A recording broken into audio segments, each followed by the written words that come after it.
सब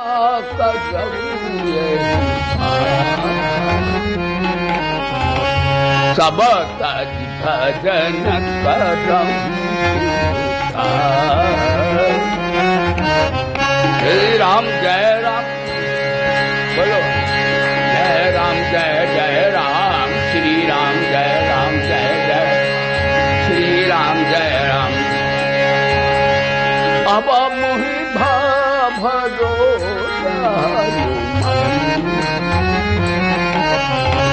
अति हरि कृपा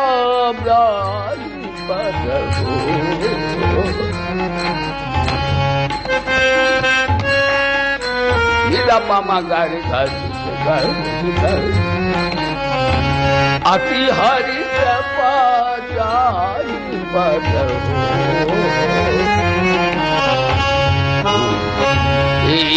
यही मार्ग दो श्री राम जय राम श्री राम।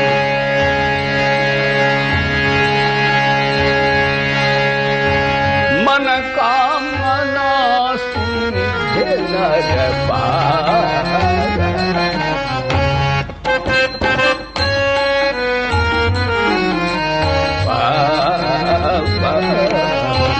यह कथा कपट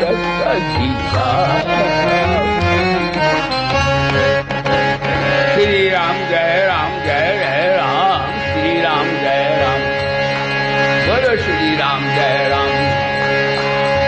सतसंगति मुद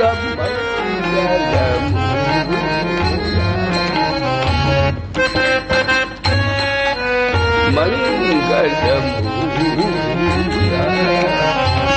मिलहि संत हो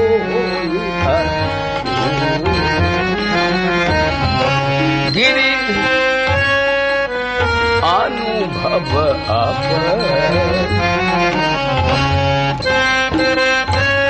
मैं अनुभव अब सता हरि भजन जगत होई विवेक मोह ब्रह्म होई विवेक मोह ब्रह्म तब रघुवीर जगन अनुराग श्री राम जय राम श्री राम जय राम बोलो श्री राम जय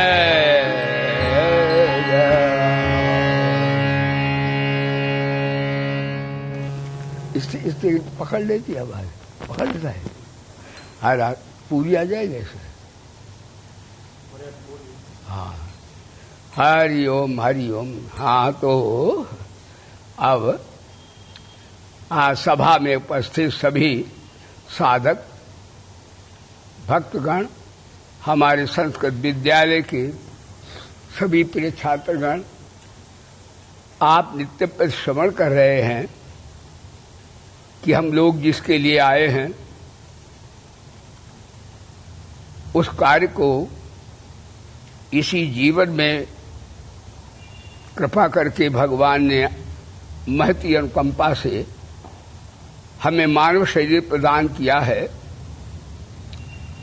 अन्य तो भगवान ने जोनियां और शरीर दिए हैं उनके कर्मों के भोग के लिए, लेकिन मनुष्य की शरीर दिया है साधना के लिए और परमात्मा की प्राप्ति के लिए। और उन्होंने मनुष्य के प्रति कुछ कर्तव्य भी बताए हैं।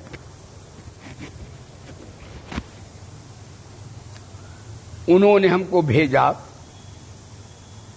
कि हम अपना भी कल्याण करें, समाज की भी कुछ सेवा करें। जहां जन्म हुआ देश पृथ्वी देश ग्रह नक्षत्र में, और भगवान बोले मेरे लिए भी उपयोगी हो जाए।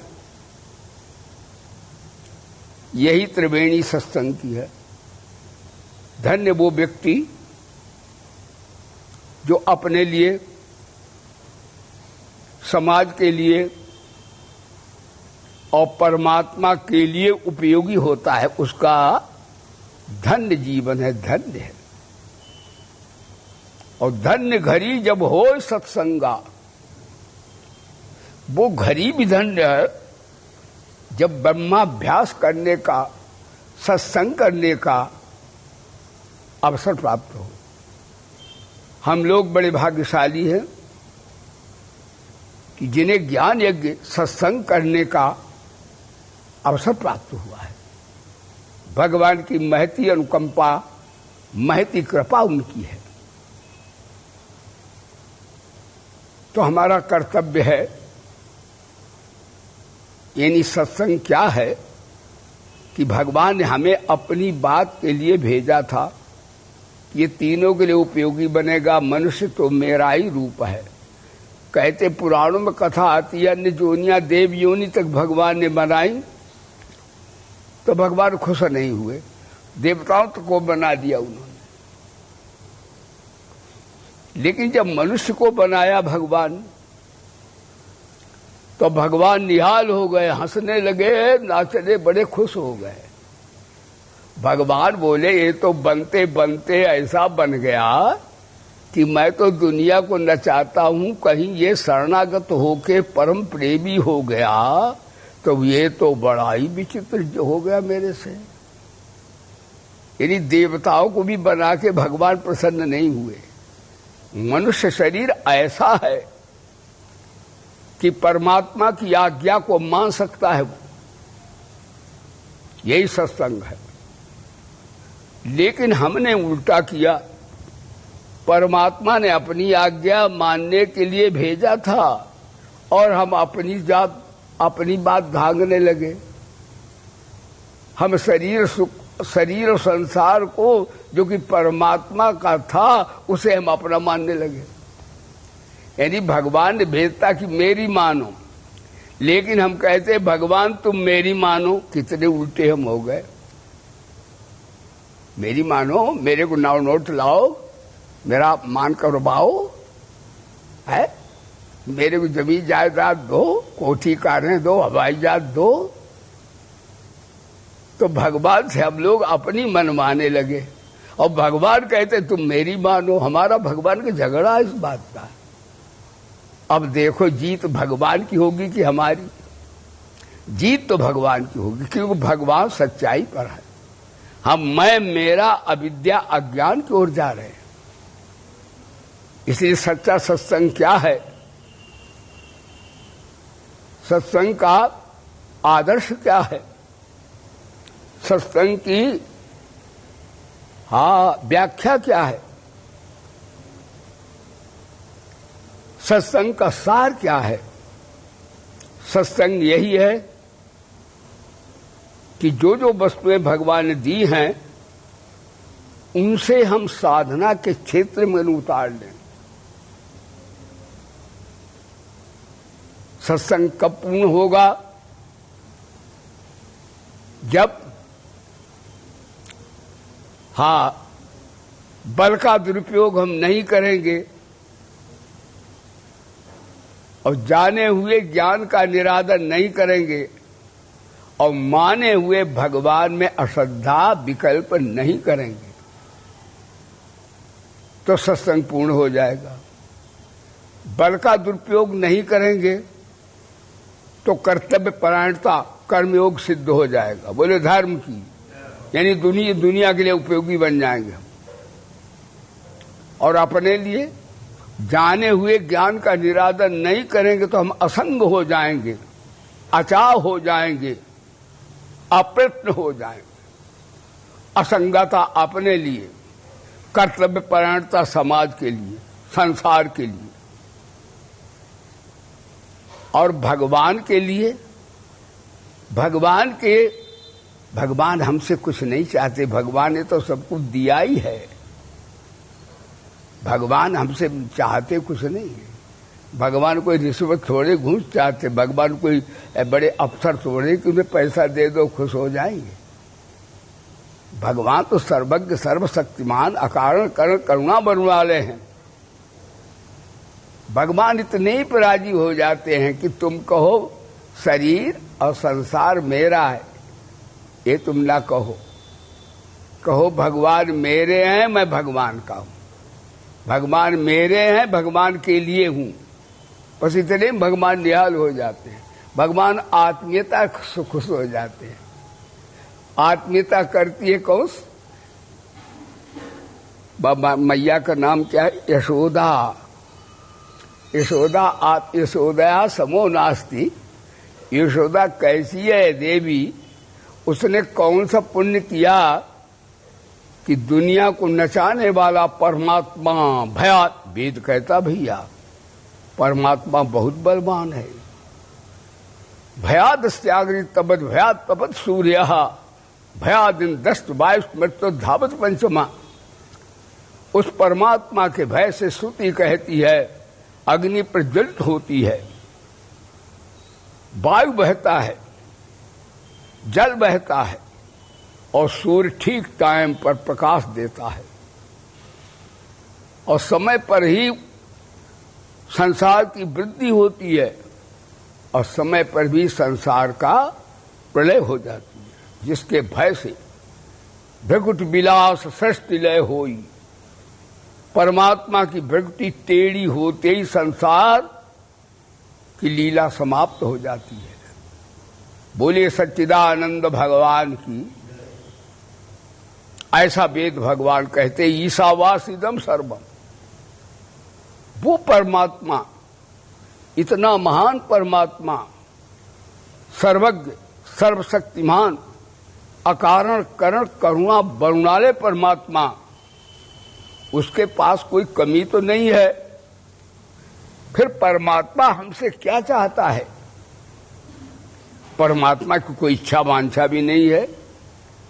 परमात्मा इतना ही चाहता माप है कि तुम कहो संसार शरीर मेरा नहीं है, और वाकई भी नहीं, वो तो भगवान ने दिया है। भगवान का है और भगवान मेरे लिए, इसे ही खुश हो जाते हैं। क्या बात? भाव बदलो, दृष्टि बदलो, सृष्टि बदल। सृष्टि तो जैसी वैसी है, दृष्टि बदलो वैसी सृष्टि दी है।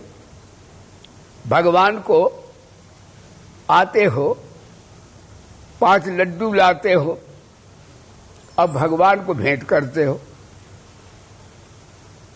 5 के किसी के 4 लड्डू हुए कभी? इस 4 लड्डू हो जाए तो दोबारा कोई भगत चढ़ाने दूसरे दिन आवे? कतई नहीं आवे। कहे उसने भगवान ने तो 1 लड्डू खा लिया। इसलिए भगवान इज्जत बचाई अपनी, 5 के 5 रखे हैं तो दूसरे दिन भी लोग चढ़ाने आ जाते हैं। अब कोई आर्य विद्वान हो, निराकार का उपासक, वो कहे भगवान क्या खाते हैं?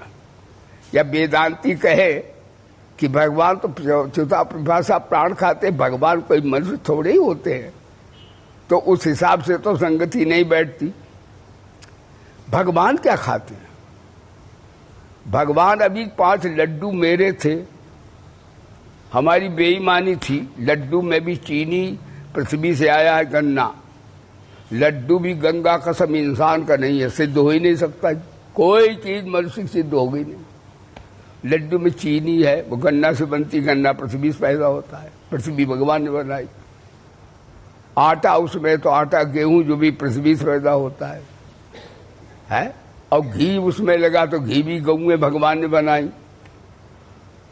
और टेम्परेचर अग्नि से पकाया जाता, अग्नि भगवान ने बनाई। बताओ इंसान ने लड्डू में कौन चीज बनाई? कहता लड्डू हमारा 1 किलो है महाराज, लड्डू हमारा है 1 किलो है। भगवान कहते होंगे बेईमान, दिया तो मेरा सब है, बताता मेरा।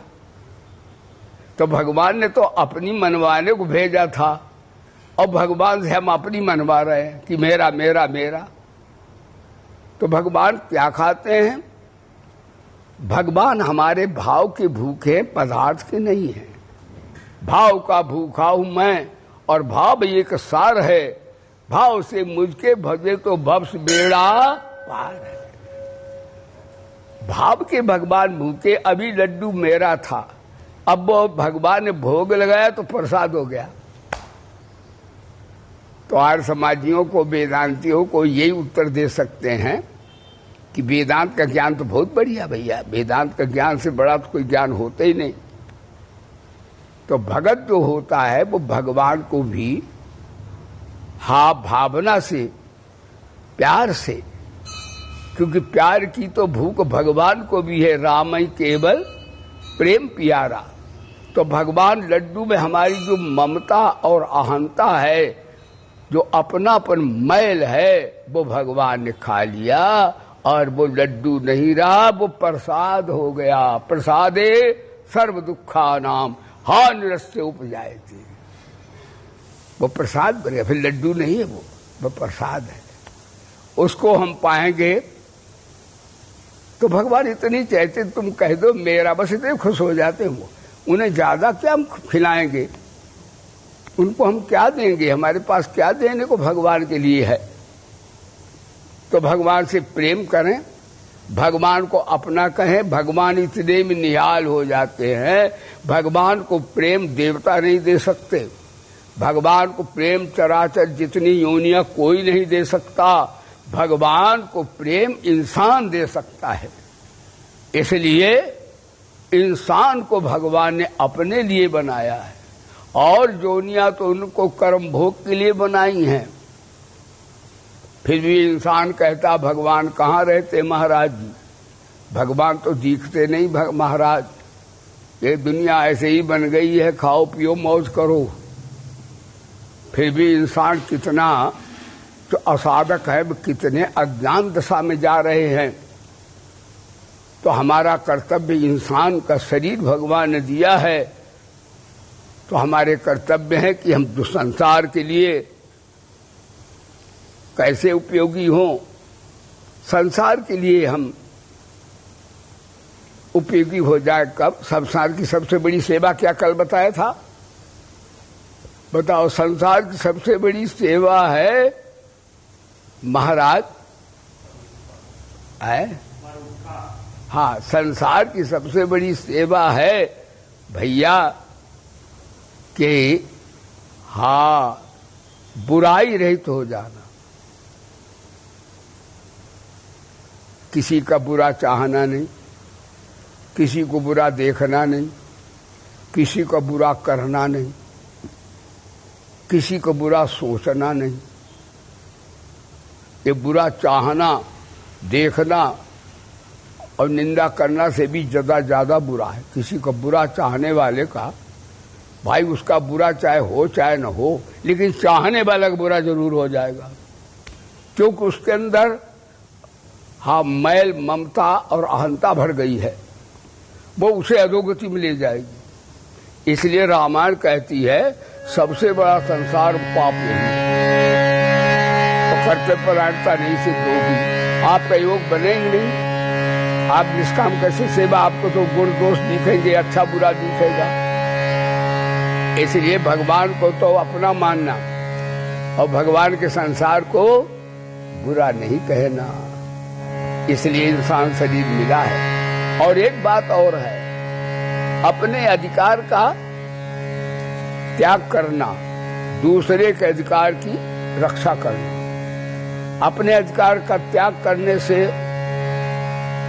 महाराज क्या होता है, अपने अधिकार का त्याग करने से दूसरे का अधिकार की रक्षा करने से अपना भला होता है, और अपने अधिकार का त्याग करने से, संसार की सेवा करने से संसार का भला हो जाता है। अपने त्याग करने से अपना राग खत्म हो जाता है, संसार की सेवा करने से महाराज ये बात है कि संसार का भी कल्याण होता है और बीतराग हो जाता है। बोलिए सच्चिदानंद भगवान की। हाँ, दूसरे के अधिकार की रक्षा करना, अपने अधिकार का त्याग करना। अपने अधिकार त्याग करने से हम अपने लिए उपयोगी होते हैं, और दूसरे की रक्षा करने से हम समाज के लिए उपयोगी हो जाते हैं। यही जीवन जीने की कला है। ऐसे व्यक्ति को संसार के सभी प्राणी प्यार करते हैं और कहते हैं भैया वो बहुत बढ़िया है, वो तो मनुष्य नहीं है, वो तो भगवान जैसा है। कि भगवान भी ऐसे ही है। भगवान भी सबके कल्याण को देखो रात दिन लगे हैं, सबकी निष्काम भगवान सेवा कर रहे हैं। भगवान सूर्य बनकर के प्रकाश दे रहे हैं, कई पैसा मांगते हैं, कोई देखते बिल है, कई वायु बनकर प्राणदान दे रहे हैं, पृथ्वी बनकर भगवान गोद में लिए हैं, जल बनकर आप्यायन कर रहे हैं, अग्नि बनकर के चतुर्विधम अन्नम अहम पचामी पचा रहे हैं। कितनी भगवान रात दिन सेवा कर रहे हैं और निष्काम भाव से हैं। अचाह है, हा? और कैसे है? स्वाधीनता है, स्वाधीन भी है और निष्काम भी है, अचाह भी है, सबके प्रेमी भी है। कितना बढ़िया सत्संग है। इससे बढ़िया और क्या सत्संग होगा? जगत के लिए भी, अपने लिए भी और भगवान के लिए उपयोगी हो जाए तो हम कृतकृत्य हो जाएंगे, ज्ञात ज्ञातव्य हो जाएंगे, प्राप्त प्राप्तव्य हो जाएंगे।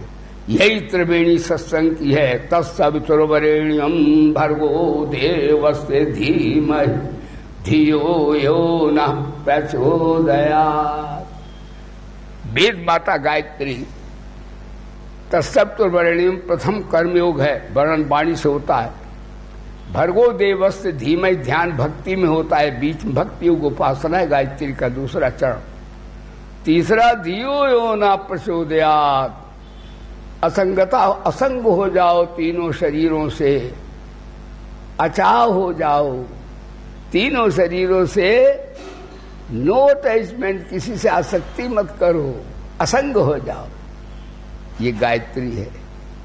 ये तीनों हो गए, ज्ञान हो गया, उपासना हो गई, कर्म हो गए। आप श्रवण कर रहे हैं गीता का स्थित प्रज्ञ। तो ये जो आपको बताया है कि ये कर्मयोग से भी गीता की एक शैली है। गीता कर्मयोग से भी बुद्धि में ज्ञान और विवेक जानती है। यानी भक्त को भी ऐसा न समझो ज्ञानी को ही वेदांतियों को ज्ञान होता होगा, कर्मयोगी को ही होता होगा। गीता तीनों योगों से पूर्णता की प्राप्ति का निर्देश करती, योग की सिद्धि को। चाहे ज्ञान मार्ग से चलें आप, चाहे भक्ति मार्ग से चलें, चाहे कर्म मार्ग से। भक्ति मार्ग में जब पराभक्ति होती है और जब मनुष्य भगवान को चाहकर कोई किसी की और चाह नहीं करता है तो उसे ज्ञान पढ़ना थोड़ी पड़ता है, न किताबें लौटनी पड़ती हैं। भगवान के यहाँ कौन सी ज्ञान की कमी है? वो दिव्यम ददाम ते चक्षु, गीता में आया है।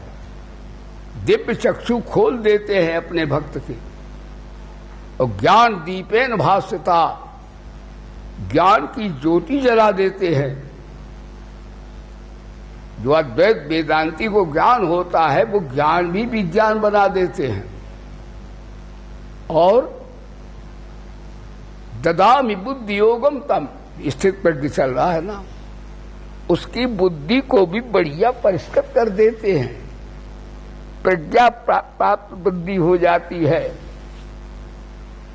हाँ जी, और वेदांत के मार्ग से तो आपने श्रवण किया ही है कि सत असत, नित्य अनित्य, क्षर अक्षर, आत्मा अनात्मा। वेदांत में जो सत संपत्ति है, विवेक, वैराग्य और सत संपत्ति और मुमुक्षा, ये जब धारण करता है वेदांत अपनी साधना में, तो उसके महावाक वृत्ति से गुरुदेव की वृत्ति निवृत्त होती है, स्वरूप का बोध हो जाता है। और वो तो महाराज प्रज्ञा, उसको प्रज्ञावान है ही, सिद्ध पुरुष है। ये सिद्ध पुरुष के लक्षण है। और कर्मयोग में वो सबके हित के लिए कर्म करता है, निष्काम भाव से कर्म करता है। तो निष्काम भाव से जो कर्म करता है, पर दुख में दुख, पर सुख में सुख, और अपने लिए नहीं, अपने लिए करता तो अहंता ममता जीवित रहती। जब सुख के लिए, सबके हित के लिए कार्य करता है तो उसके भोग की, अपने सुख की इच्छा समाप्त होती है और उसे धीरे धीरे अंतःकरण शुद्ध होता है तो अहंता ममता उसकी भी समाप्त होने लगती है। और उसमें यदि विवेक हुआ तो उसे वेदांत का ज्ञान आ जाता है और भाव प्रधान उसका अंतःकरण है तो भगवान की शरणागति हो जाती है। तो कर्मयोग से भी कर्मजम बुद्धियुक्ता ही फल त्यक्ता मनीषिणा, इससे उससे भी प्रज्ञा की प्राप्ति हो जाती है। लेकिन एक बात है तो तीनों से पूरा सत्संग है कि योग, बोध और प्रेम। शास्त्रीय भाषा में योग कहते कर्म योग को, बोध कहते ज्ञान योग को, यदि ज्ञान योग को बोध कहा जाता है और भक्ति योग को प्रेम कहा जाता है। प्रेम ईश्वर के लिए, बोध स्वता के लिए, सेवा समाज के लिए उपयोगी होती है। ऐसा व्यक्ति पूर्ण महामानव कृतकृत्य हो जाता है, प्राप्तव्य होता है, ज्ञातव्य होता है। ये तीनों योगों से उसकी बुद्धि हार्दम भरा प्रज्ञा होती है। ऐसी बुद्धि की महिमा भगवान गीता में गा रहे हैं, आपने अभी तक श्रवण किया। तो भगवान बोले, देखो अर्जुन, जब तेरी बुद्धि मोह रूपी दलदल से तर जाएगी, ध्यान देना, ये दलदल क्या है? ये दलदल क्या है भाइयों? दलदल जो होता है, हम लोग जब फंस जाते हैं, भैया दलदल फंस गए, सब पांव सड़ गए और गिर गए, कहा क्या करें, बड़ी विचित्र बुद्धि हो गई है। हम लोग तो गिर गए भैया, कीचड़ में गिर गए। तो कीचड़ में कौन गिर गया? हाँ, भगवान बोले, हाँ तेरी बुद्धि मोह रूपी दलदल को तल जाएगी, तब तू सुने हुए वैराग्य को प्राप्त होगा। दलदल क्या है? दलदल है नाशवान को अपना समझना। बोले धर्म की नाशवान क्या है? शरीर को और संसार, धन को, परिवार को, बेटा बेटी को, स्त्री पुरुष को, पद प्रतिष्ठा को, मान सम्मान को और लौकिक विद्या को भी। ये सब दलदल है। ये विद्या मुक्ति देने वाली नहीं। विद्या कौन है? जो ब्रह्म गति प्रदाया है, जो परमात्मा से मिलाती, वो विद्या होती है। ये अविद्या है। इससे पद मिलते हैं, नौकरियां मिलती है, नोट मिलते हैं, पर ये दलदल ये भी है। बोले सच्चिदानंद भगवान। तो मोह रूपी दलदल से, तो इसलिए इसका अर्थ क्या हुआ? इसका अर्थ स्त्री पुरुष धन संपत्ति ये क्या कोई फेंक दिए जाए? क्या माता पिता भाई बंधु ये इनके रिश्ते सब खत्म कर दिए जाए क्या? नहीं। इन्हें या तो अगर भक्त हो तो भगवान का मान लो और वेदांती हो तो जान लो ये शरीर नाशवान चीजें हैं, इनसे असंग रहो, सेवा तो सबसे करो। भगत हो तो भगवान का मान लो। अपना मानते यही दलदल है। लेकिन दलदले पड़े भैया सब, चाहे जितना ज्ञान सुनाओ, थोड़ा कहे वाह हम कहे हम धनी हैं, हम गर्जी, यही बातें रात दिन होती है। तो इन मोह दलदल को जब बुद्धि तेरी पार कर जाएगी, तब जो सुना हुआ तूने ब्रह्म ज्ञान है उससे तू बैरागी हो जाएगा। देखो दुख जो है बढ़िया होता है, परमार्थ साधन सुख से बढ़िया है वो, यानी दुख से बैराग आता है। हाँ, तो जब दुख आवे तो बैरागी बन जाओ और सुख आवे तो बांटने लग जाओ, तो समता में आ जाओगे। बोलो सच्चिदानंद भगवान। हाँ, इसलिए भगवान बोले तो भोगों से बैराग को प्राप्त हो जाएगा। श्रुतिविद पन्ना ते इदा स्थास्त निश्चला समाधा बचला बुद्धिस्तदा योग मवापसी। और तूने बहुत से, देखो ज्यादा शास्त्र पढ़ने से भी बुद्धि हमारे शंकराचार्य भगवान कहते वो शास्त्र पढ़ो जिनसे आपको साधना करने से सिद्धि प्राप्त हो जाए, आपका कल्याण हो जाए। विद्या तो बहुत है दुनिया में, कहाँ कहाँ तक पढ़ोगे, हजारों भाषाएं, हजारों विषय हैं भैया। इसलिए शास्त्र जाल महारण्यम, शंकराचार्य कहते बहुत ज्यादा चक्कर में मत पढ़ो, जिससे तुम्हारा कल्याण हो ऐसी ब्रह्म विद्या का अपने हृदय में पठन पाठन करके धारण करो। तो भगवान बोले श्रुतियों का ये शास्त्र का भी भेद बुद्धि हो जाती है।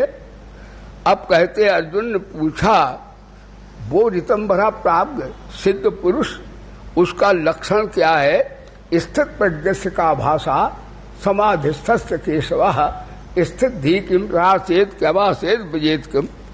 स्थित बुद्धि पुरुष है, क्या लक्षण क्या है?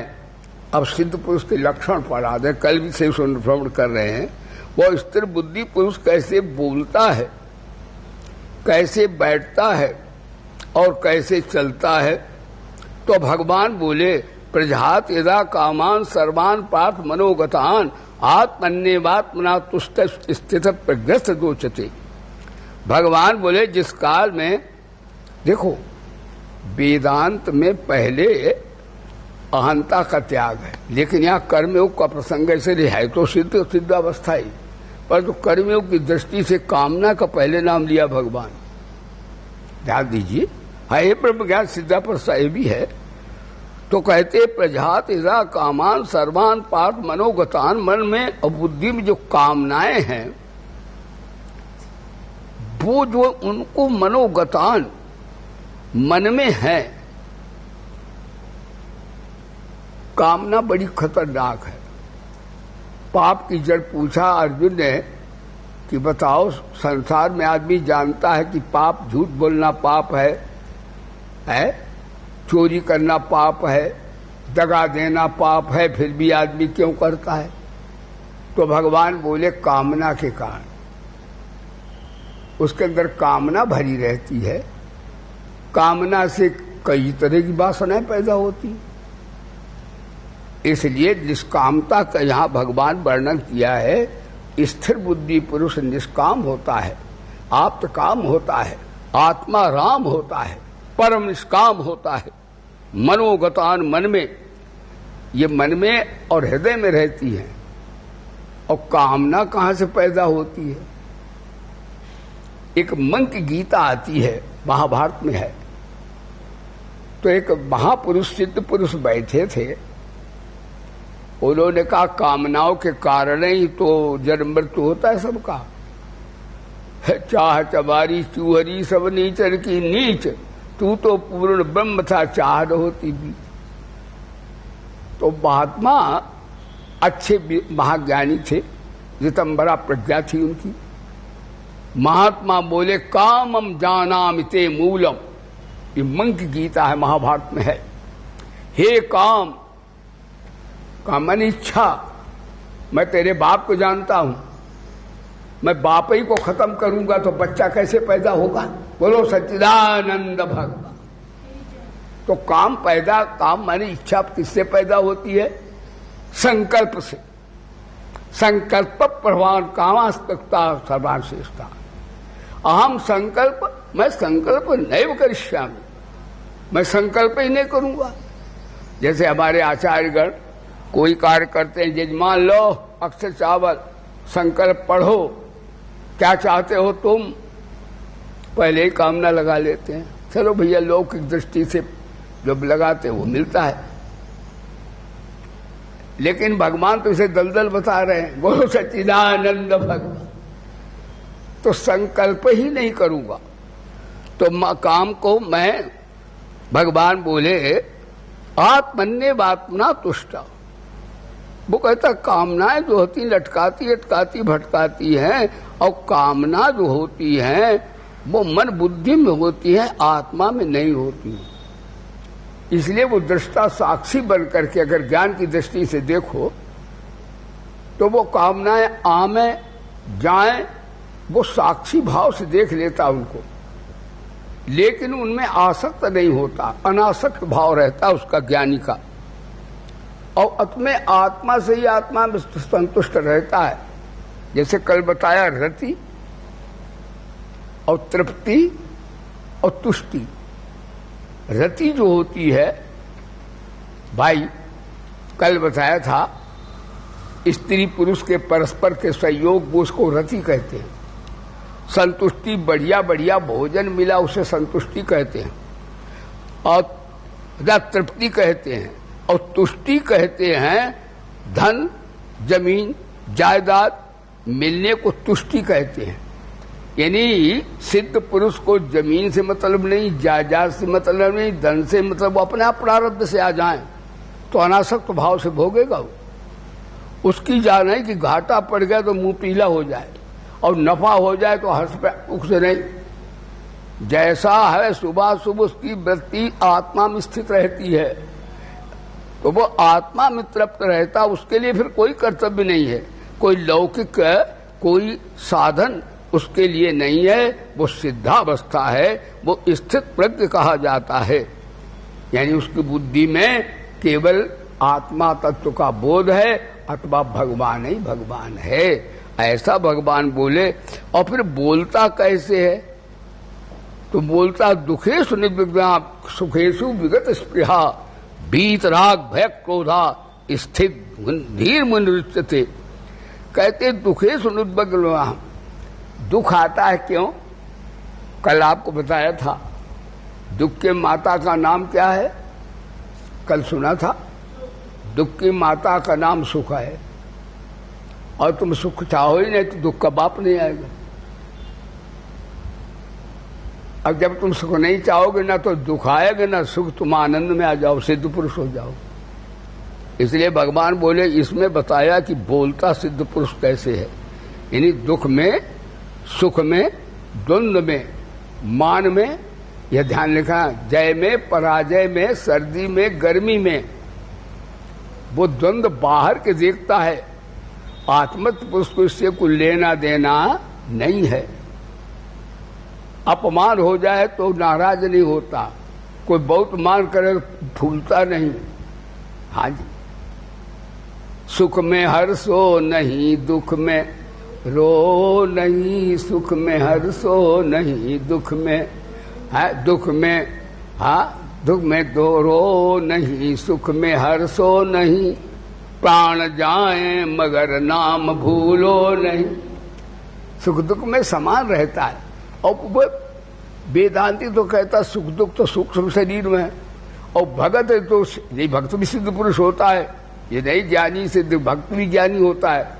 भगत कहता सुख दुख जो है ये प्रसाद है ठाकुर जी का। हाँ, कभी मिर्चा खाना पड़ता है, कभी मीठा खाता है, तो सुख दुख को भगवान का जान के वो मस्त रहता, उसको भी सुख दुख का कोई असर नहीं पड़ता। और कर्मयोगी है तो वो ऐसा कर्मयोगी भी सिद्ध हो जाता है। कर्मयोगी तो कहता कोई बात नहीं कि हमारे कोई जब अज्ञान दशा के किए हुए कर्मों का परिणाम है, इसलिए वो भी चलायमान नहीं होता, उसकी प्रज्ञा स्थित रहती है। यदि कर्मयोग से, ज्ञान योग से, लेकिन प्रसंग यहाँ कर्मयोग का चल रहा है, तो इसलिए भगवान कामान सब पहले उच्चारण किया, दुखेषु निर्विघ्ना सुखेषु विगत स्पृहा। और स्पृहा माने सुख बना रहे, जो कल बताया था कि जो चाहा सो पाया नहीं, जो पाया सो भाया नहीं, और भाया सो रहा नहीं। तो विगत स्पृहा, स्पृहा माने जो चाहा था कि रहे वो रहा नहीं, तो उसके वो भी नहीं होता कि बना रहे, स्थिति वो नहीं है उसकी। वो बीत राग भय क्रोधा, बीत माने विगत के लिए जो गुजर गए यहाँ, उनके लिए उनमें राग नहीं और क्रोध भी नहीं, उसके भय भी नहीं होता। ये स्थित धीर मुनि रुच्यते, जो भगवान उसे मुनि कहता है ना। देखो दो तरह के व्यक्ति हैं, एक तो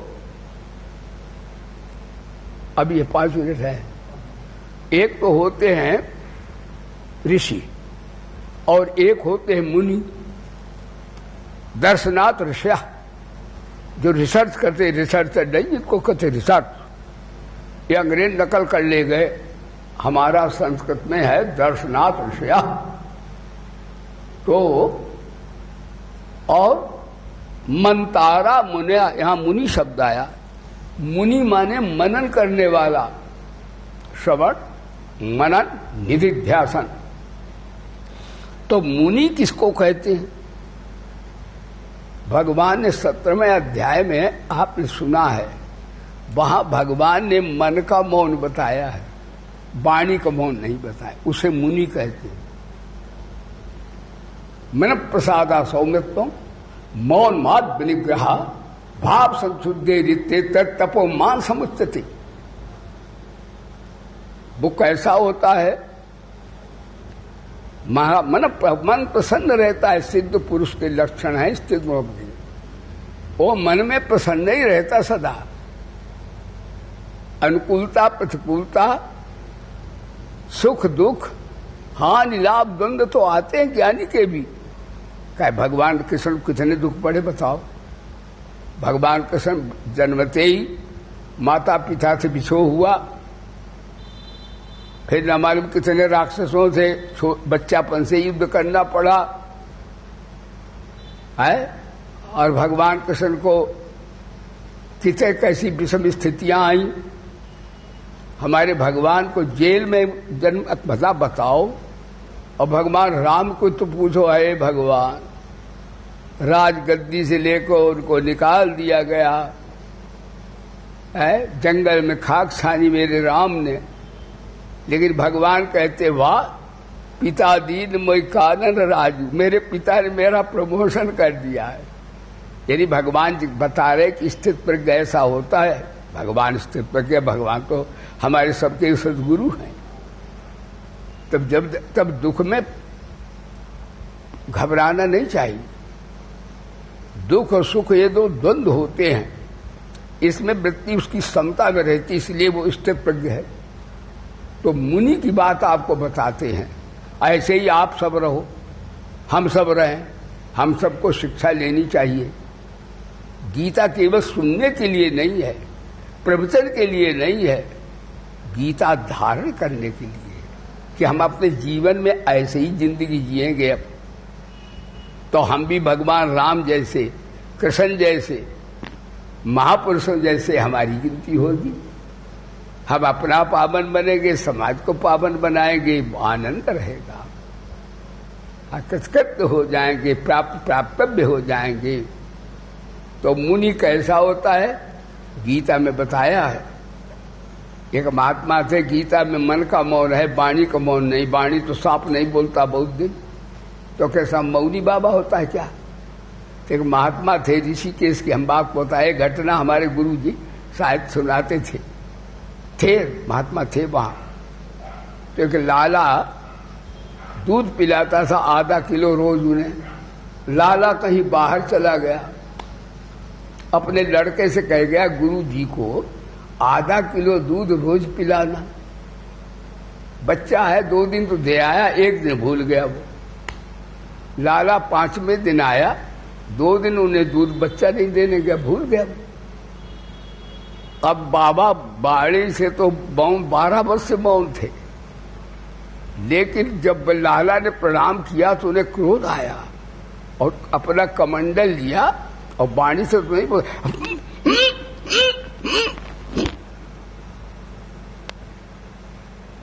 तो बाणी तो सांप नहीं बोलता तो क्या मुनि बाबा हो जाता क्या? इसलिए भगवान में धीर पुरुष सिद्ध पुरुष कैसा होता है, भगवान इसने बताया कि ये होता है धीर मुनि रुच्यते। ये बताया कि कैसे बोलता कैसे है। वो मन से भी नहीं बोलता, मन में भी स्थिरता उसकी है, ध्यान देना। और वाणी से बोलेगा तो कैसा बोलेगा? सत्यम प्रहितम च, सत्य भी होगा, प्रिय भी होगा, जिससे बोलेगा उसका कल्याण भी निहित होगा, ऐसा भगवान बताते हैं। और इसी को बोलने को और डिटेल में सुनाते हैं विस्तार से। विषया विवर्तन्ते निराहारस्य देहिना रसभजम रसोपस्य परम दृष्टा निवर्तते। इंद्रियों द्वारा विषयों को ग्रहण न करने वाले पुरुष के भी केवल विषय तो निवृत्त हो जाते हैं, परंतु उनमें रहने वाली आसक्ति निवृत्त नहीं होती। स्थित प्रज्ञ पुरुष को तो आसक्ति भी परमात्मा का साक्षात करके निवृत्त हो जाती है। यानी जब बुद्धि नितंभरा प्रज्ञा प्राप्त हो जाती है तो उसे सर्वत्र अपने परमात्मा का अनुभव होने लगता है। हम में राम, तुम में राम, सब में राम समाया, सबसे कर लो प्रीति, जगत में कोई नहीं बनाया। गुरु नानक कहते हैं, साधु चोर में भेद न जानो, साधु चोर में भेद न मानो, वासुदेव बिन अवरण को नानक सोहम आत्म सो। सब भगवान जो है सुर असुर बन करके ये प्रभु लीला कर रहे हैं, ऐसे वो लीला देखता न किसी को भला न किसी को बुरा, और समझता है मेरे सूक्ष्म शरीर में हो गए, आत्मा में कोई स्थिति नहीं होती है। ऐसा स्थित प्रज्ञ पुरुष आपका आत्माराम होता है। और बताते हैं और बैठता कैसे है। अभी तो भगवान ने बोलता कैसे है, अब कल बताएं। जैसे कछुआ है, यथा संगृते चायम कूर्मांगनीव सर्वशा इंद्रियाण इंद्रियार्थेषु भ्यस्तस्ते प्रज्ञा प्रतिष्ठिता। जैसे कछुआ चलता है, उसके देखो चारों पैर दिखेंगे, पीछे पूंछ दिखेगी, और जब कोई आक्रमण करे एकदम बंद हो जाएगा। यानी कोई विषय उसके ऊपर कितना प्रहार करो, ठंडी हो गर्मी हो, कोई असर नहीं पड़ेगा, निर्विकार है। तो कछुआ जैसा होता सिद्ध पुरुष। बोलो सच्चिदानंद। भगवान बड़ा कितना बढ़िया दृष्टांत दिया। और तो भैया कछुआ हम आप न बने, लेकिन कछुआ जैसी हमारी वृत्ति होनी चाहिए कि कछुआ बाहर का सुख दुख, हवा गर्मी ठंडी, उसे कुछ नहीं, वो अपने चुप बैठ जाता है। कितना पीटो मारो, कतई बोलेगा नहीं, कतई कोई उसके हलचल होने वाली नहीं, वो निश्चल होता है? इसी तरह कछुआ वाली तो बैठता कैसे है और चलता कैसे, कछुआ जैसा चुप बैठ जाता। कुर्मोंगानीव सर्वसा इंद्रियाण इंद्रिया। कितने इंद्रियों के भोग आमे, चाहे ब्रह्मा का पद मिले चाहे इंद्र का पद मिले, उसको कोई आसक्ति नहीं होती, भोगों से उसे कोई अटैचमेंट नहीं होता। प्रारब्ध के अनुसार वो अनासक्त भाव से खा लेता है, पर उसको कोई उससे लेना देना नहीं होता। विषयाभिनिवर्तन्ते निराहारस्य देहिना रसवदम रसोपस्पर्दष्टा निवर्तते। तो भाई स्थित प्रज्ञ की भगवान करे सबको स्थित प्रज्ञ बुद्धि प्राप्त हो, जो अपने लिए समाज के लिए प्रभु के लिए उपयोगी हो जाए और संसार रूपी बगिया को सजाएं। कैसे सजाएं? संसार रूपी भगवान की बगिया को हम सब हरा भरा करें। ये सभी रूप में हमारे भगवान बैठे हुए हैं, लेकिन जब तक हमारी बुद्धि शुद्ध नहीं होती, नितंबरा प्रज्ञा प्राप्त नहीं होती, तब तक हम वादों विवादों से, विकृतियों से और वासनाओं से निवृत्त नहीं होते हैं। इसी तरह हम कैसे निवृत्त हो जाएं? आप ब्रह्म विद्या श्रवण करते हैं, भगवान करे सबके हृदय में भगवान का प्यार भर जाए, बुद्धि में विवेक विज्ञान आ जाए, शरीर में परम शक्ति भगवान प्रदान करें। ये सुमंगल कामना है। भाई एक बात इस संदर्भ में है कि गुरु पूर्णिमा है। मैं तो यही कहूँगा, सरकार मान्यता दे तो भी जो पूजा पाठ करने वाले हमारे विप्रगण होंगे वो हो, और भीड़ भाड़ के लिए सरकार शायद आदेश न दे, और दे भी तो भीड़ भाड़ ज्यादा करना भी नहीं चाहिए। हाँ, कुछ जो ऐसा है कि जो भाई जांच हो जाए तो 2-4 व्यक्ति तो चलो हो सकता है, पूजा पाठ के लिए उनका प्रयोग हो सकता। हमारे आश्रम वाले कहाँ जाएंगे, तो हम लोग तो फिर रहेंगे ही। तो इस प्रकार से ये है। और जो भी अपना करता है गौ सेवा और अपने यज्ञ में जो सेवा या गौ अपने संत सेवा, वो अपने खूब करे, अच्छी तरह से करे और श्रद्धा पूर्वक। लेकिन इस प्रकार से अस यज्ञ को भावी काल में विश्व के कल्याण के लिए, ये गायत्री महायज्ञ जो है विज्ञानानंद अपना संकल्प नहीं कोई मेरा कि मेरा भला हो जाए, मैं तो कहता हूं संसार के प्राणियों की बुद्धि माता गायत्री शुद्ध कर दे, उनके हृदय में प्रभु का प्यार भर जाए, विवेक भर जाए, शक्ति भर जाए। और जो संसार आज तमाशन्न वातावरण से आज विनष्ट होने जा रहा है, हे माता ब्रह्म विद्या सबकी रक्षा करें, सबका कल्याण करें, इस हेतु ये संकल्प आया है। अब देखो भगवान चर्चा कैसे करते तो भगवान जाने। मेरे साथ जोर से जयकारा लगाइएगा। बोलिए वेद भगवान की, जोर से बोलिए गायत्री माता की, भारत माता की, गीता माता की, गंगा माता की, गौ माता की, भोले बाबा की, श्री पवन सुत हनुमान की, श्री गुरुदेव भगवान की, धर्म की, अधर्म का, प्राणियों में हर विश्व का, हर हर महादेव। पिता सर्वे सन्तु निरामया, सर्वे भद्राणि पश्यन्तु मा कश्चित् दुःख भाग् भवेत्। ओम शांति। बोले सद्गुरुदेव भगवान की जय।